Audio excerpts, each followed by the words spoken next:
온엑스TV 이사부입니다. 영업유통 뉴스 66호를 시작하겠습니다. 새롭게 변화를 좀 줘봤는데요. 어떠실지 모르겠습니다. 많이 어색하시겠지만 끝까지 좀 봐주시고요. 더 발전된 모습으로 나갈 수 있게 열심히 노력하겠습니다.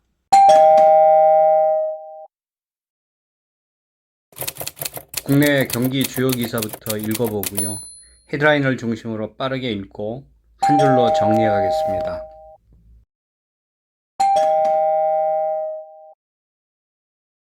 정부가 유동성 위기 확산을 막기 위해서 자금을 공급하기로 했는데요. 시장에서는 그렇게 잘 작동하는 것 같지가 않습니다. 공기업도 카드사도 돈줄이 말렸다고 합니다.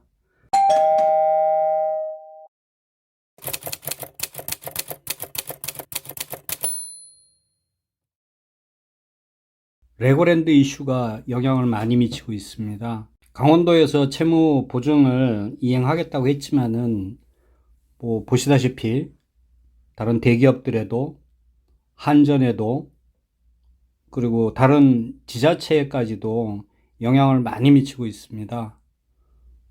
이럴 때는 방법이 없습니다. 아껴야 합니다. 당국의 대책에 시간을 좀 벌었을 뿐이다라는 게 시장의 중론인 것 같고요. 이렇게 한 가지 사실을 놓고 이런저런 얘기들이 많다는 거는 한마디로 잘 안 된다는 겁니다. 이 한마디로 요약이 될 것 같습니다. 더 큰 고난의 시기가 올 것 같습니다. 어쨌든 돈을 푼다고 합니다. 여러 가지 방법을 동원해서 푼다고 하는데 여러 가지로 아픔이 많이 보이는 것 같습니다. 여기서 중요한 건 이거죠. 나라에서 어쨌든 의지를 갖고 있다는 부분이고요. 나에게 중요한 것은 유동성 확보의 시기라는 겁니다. 모두가 그렇게 노력해 가고 있고요. 또 어렵지만 그런 것들을 만들어가기 위해서 노력을 하고 있습니다. 지금 우리에게 중요한 것은 어쨌든 버텨야 하는 겁니다. 어떻게 해서든지 이익을 마련하고요. 비용을 줄여야 합니다. 코로나 시기를 거치면서 라이더가 굉장히 많이 늘어났습니다. 중소기업의 인력난이 심해질 수밖에 없죠. 외국인 노동자의 입출도 굉장히 어려워졌고요. 이에 따라서 교육과 노동개혁에 대한 필요가 굉장히 높아졌습니다. 내년에 외국인 노동자를 많이 들여온다고 합니다. 근데 유감스럽게도 국내 일자리는 구조조정의 가능성이 굉장히 높을 것 같고요. 인구마저도 계속 줄어들고 있는 그런 상황입니다. 업무 공백을 최소화하는 것과 교육의 필요성은 계속 높아져갑니다. 우울한 소식입니다. 대출도 많이 어려워졌고요. 카드 대출도 어려워졌고, 대부도 어려워졌고, 공기업들도 돈줄이 말아가고, 금리도 계속 올라가고 있고, 사회적으로 금리 인상과 신용 불안에 따른 현금 유동성 확보가 굉장히 어려워지고 있습니다. 제목만 봐도 생존 자체가 굉장히 중요한 그런 시대로 접어들고 있습니다. 따라서 1차적으로는 매출 확보 노력이 있어야 하겠고요. 두 번째로는 이익 확보 노력을 굉장히 해야 할 것 같습니다. 영업 활동을 늘리고요. 비용을 줄이는 게 가장 확실한 방법입니다. 유통가의 가장 큰 이슈는 집객입니다. 반값 한우까지 나왔습니다. 와인도 할인 행사에 들어갔고요. 아마도 이 로스리더 상품을 만들어내는 가장 큰 치열한 전쟁이 될 겁니다. 그러면서도 미래를 위한 투자는 계속 일어나고 있습니다. NFT를 쓴다든지 트레이더스처럼 사업 모델을 바꾸는 노력은 계속 진행 중에 있습니다. 소비자들이 즐거워야 할 텐데 쓸 돈이 없는 게 문제입니다. 이슈 선점과 미래 투자 활동은 지속적으로 일어나야 합니다.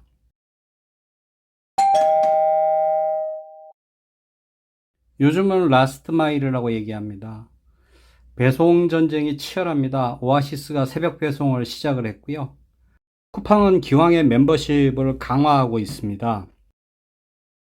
롯데도 뛰어들었습니다. 온라인 식료품 시장에 게임 체인저가 될 것이라고 오카도와 합작을 시작을 했습니다.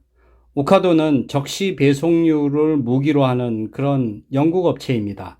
시장 선점을 위해서 대규모 투자와 시스템을 접목하는 노력은 계속되고 있고요. 네이버가 상품 배송 날짜, 시간 보장이라는 거를 캐치프레이즈로 해서 여러 업체들과 협업을 통해서 이거를 이루겠다고 선언을 했습니다.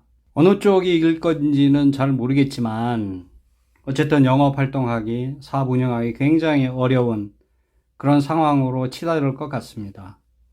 대체적으로 이렇게 한번 싸움이 붙으면 제일 많이 얘기하는 게 서비스일 것 같지만 결국은 가격입니다. 가격 조건을 바꾸려고 노력을 굉장히 할 것입니다. 원론적인 얘기겠지만은요. 이런 시기에는 내 전문성이 가장 큰 무기가 될 수 있을 것 같고요. 여기에서 가장 중요한 것은 일관성 유지가 핵심이라고 저는 생각하고 있습니다. 요즘 유통가의 기준은 쿠팡으로 보입니다. 로켓 배송으로 시작을 해서요. 라스트 마일을 선점을 하고 난 다음에 지금 대만으로 진출한다고 합니다. 쿠팡이 시장 주도권을 갖기는 했지만 제조사와의 갈등은 피할 수 없는 과제인 것 같습니다. 이 갈등이 어떻게 해결이 될지 지켜볼 일입니다. 플랫폼에서 수수료를 인상하면은 소상공인은 가격을 인상한다고 합니다. 지금 현재 수수료에 대해서 불만이 많은 상태고요.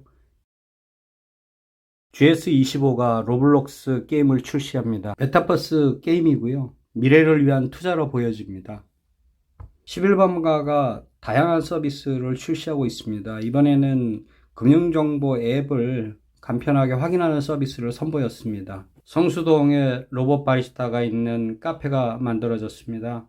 앞으로 사업을 확대할 계획인데요. 다 로봇이 하겠죠. 라방이 유행입니다. 은행도 라방을 합니다. 카톡이 다시 회복됐습니다. 독점 상태는 어쩔 수 없는가 봅니다. 도미노 피자가 배달 대행을 시작한다고 합니다. 모바일 쇼핑이 홈쇼핑 팁에도 나오네요. 그리고 네이버는 조직 통폐합이 있습니다. 명품 업체와 이커머스 플랫폼 간의 가격 주도권 경쟁이 치열합니다. 어느 쪽이 이길지는 결국 소비자의 몫인데요. 저는 유통 쪽에 한 표를 던집니다. 할로윈 데이가 비극으로 끝났습니다. 여러 가지 준비했던 것들이 결국은 안전 문제로 큰 사회적 이슈만 던지고 지나갔습니다. 중국 소비 부진으로 LG생명과 아모레퍼시픽이 이익이 급감했다고 합니다. 사업 포트폴리오는 어디서나 중요한 이슈입니다. 다행스럽게도 미국에서 역직구가 급증하고 있다고 합니다. 준비했던 영업활동들이 이제 길을 펴는 모습입니다. 사업 포트폴리오는 어디에서나 중요하죠. 통신업체들이 자체 제작 드라마를 만들기도 하고요. 통신 중심에서 소비자 확보를 위해서 컨텐츠 사업을 강화하고 있습니다. 롯데가 MZ 직원을 주도로 해서 간편식의 돌풍을 만들고 있습니다. LG가 전장 사업에서 드디어 흑자를 만들었고요. 사업 구조도 단단해지고 있습니다. 삼성의 이종 회장이 드디어 행보를 시작을 했습니다. 첫 행보는 상생이고요. 미래 핵심 사업에 투자 계획을 발표하고 앞으로 경영 활동을 더 박차를 가한다고 합니다. CJ의 이주환 회장은 경기 침체 단기 대응도 굉장히 중요하지만 장기적인 준비와 투자도 중요하다는 얘기를 했습니다. 최태원 회장은 손자병법을 꺼내들었습니다. 기업 가치를 높일 새로운 전략이 필요한 시점이라고 했고요. 위기를 기회로 만들자고 했습니다. 현대차 그룹은 미국의 공장 기공식이 있었습니다. 국내뿐만 아니라 해외에서도 사업을 확장하고 있습니다. 다음은 위기관리에 관한 소식입니다. 파리바게뜨가 소비자의 비난과 가맹점의 매출 부진을 겪고 있습니다. 제목만으로도 알 수 있는 그런 소식입니다. 오너 리스크의 또 다른 단면입니다.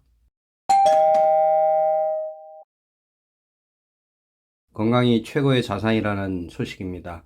중증 환자의 경우 의료비가 급증하고요. 소득 변화도 나타났습니다. 쓰지 않아도 될 돈을 쓰는 것도 문제고요. 벌 수 있는 돈을 못 버는 것도 문제입니다. 건강상식 체크하세요. 잡지도서관 소식인데요. 취재해서 소개하겠습니다. 글로벌 인재 포럼 기사입니다. 인재 교육에서 배운 법을 찾게 해야 한다고 했습니다. 지식과 정보의 속도가 빨라지고 있습니다. 지식이 변할 때 절대로 변하지 않는 것, 그것은 배우는 법을 아는 것이고요. 학교가 교육을 전담하던 시기는 지났다고 했습니다. 동아일보에서 알파 세대에 대한 리포트가 나왔습니다. 알파 세대는 2010년 이후에 태어난 사람들인데요. 이전의 세대와는 완전히 다르고요. 익숙한 기술로는 CD, 에어팟, 아이폰, 5G, 인공지능이 대표적이라고 합니다. 알파 세대에 주목하는 이유는 이들이 이전의 세대와는 완전히 다른 세대고요. 이미 인플루언서로서의 기능을 하고 있다고 합니다. 새로운 트렌드 세터로 알파 세대가 될 것 같습니다. 2030이 프리랜서를 선호하고 있고요.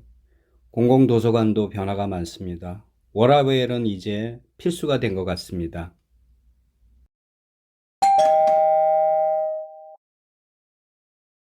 미국 경기에 대한 헤드라인을 살펴보겠습니다. 제목을 한번 이렇게 쭉 훑어가 보면은요. 경기 불안, 속도 조절론, 그리고 부실하다, 아니면은 시총 자체가 빅테크에서 많이 변동이 심하다, 연준에 대해서는 속도 조절론도 나오고 있습니다. 증시도 영향을 계속 받고 있는 것 같습니다. 지수 추이도 완만해 보이고요. 이에 따라서 속도 조절도 시사가 나왔는데 미국 연준에서는 고강도 긴축 기조를 유지하는 결정을 했습니다. 고환율, 고금리, 고물가의 파고는 계속될 것으로 보입니다. 미국과 금리 차는 여전하고요. 여기에 잘 적응해 가야 할 것 같습니다.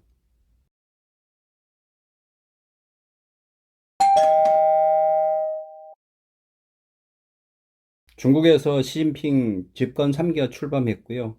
충성파들로 다 채워졌다고 합니다. 이에 따라서 중국 리스크는 더 커졌고요. 홍콩 증시는 대폭락하고 경제 불안은 계속될 것 같습니다. 중국의 경기는 나름대로 선방을 했다고 하지만 올해 경제 목표 성장률에는 많이 못 미치고 있고요. 고성장의 중국 경기가 분배도 생각하기 시작하면서 재정 적자가 높아져 갔고요. 기업들의 수익성도 악화됐다고 합니다. 미국과 갈등이 높아지면서 러시아와 관계는 더 밀착됐고요. 미국과 주도권 경쟁이 심한데요. 위안화는 계속적으로 절하되고 있고요. 항생 지수도 급락을 반복하고 있습니다. 폭스콘 직원이 코로나 사망설이 나오면서 공장이 결국 폐쇄됐고요. 이에 따라서 생산과 소비에 영향을 미치고 있습니다. 반면에 방역정책 완화에 기대감이 높아지고 있습니다. 엔화가 최근 32년 내 가장 낮은 수준이고요. 일본 경제에 근본적인 문제가 있다는 평가가 나오고 있습니다. 66호 영업유통 뉴스를 마치겠습니다. 새롭게 시작하다 보니까 여러 가지로 많이 어색합니다. 변화도 많은 시기고요. 어려운 시기입니다. 저도 변화를 좀 가져봤는데요. 변화는 역시 어려운 것 같습니다. 시간이 쌓이고 또 제가 하는 일들이 반복이 되다 보면은 이것도 더 좋아지는 기회가 될 수 있을 것 같습니다. 모두 힘내는 그런 시간이 됐으면 좋겠고요.